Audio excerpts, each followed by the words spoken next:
Zelensky bad news. Putin expects a better deal on Ukraine if Trump is re-elected, says former ambassador.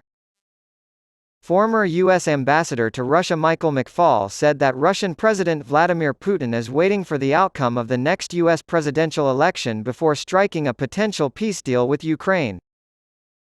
Several heads of state have offered suggestions for ending the nearly 18-month conflict in Ukraine. Moscow was left out of a meeting last week between dozens of countries in Saudi Arabia to discuss potential peace talks. Secretary-General of NATO Jens Stoltenberg's chief of staff suggested on Tuesday that Ukraine could join the alliance if it agreed to cede some of its territory to Russia. This idea was quickly dismissed by both Kyiv and NATO officials. McFaul, who worked for Obama from 2012 to 2014, argues that the international community is wasting its time trying to negotiate an end to the conflict based on whether or not Ukrainian President Volodymyr Zelensky or former Vice President Joe Biden could bring about a ceasefire.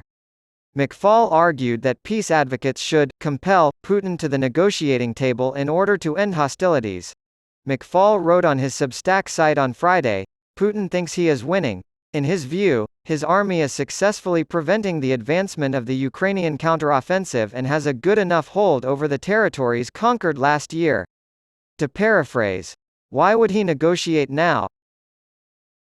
When it comes to maintaining U.S. support for the war, McFaul says the Kremlin leader believes that time is on his side.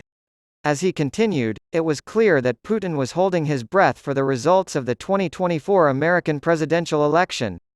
Putin has reason to believe he could strike a much better deal on Ukraine if former President Donald Trump is re-elected.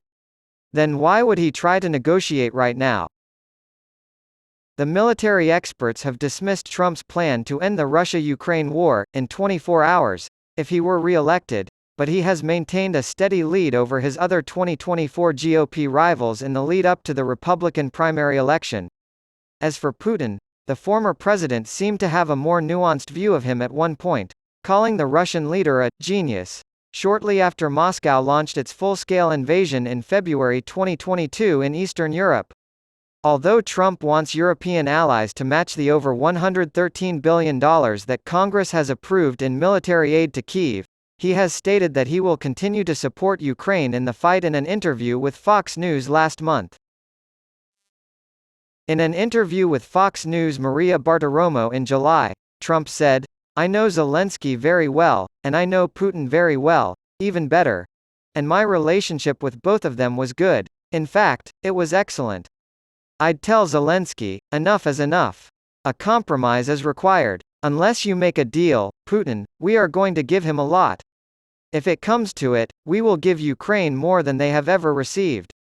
I guarantee same-day closing. Sooner or later."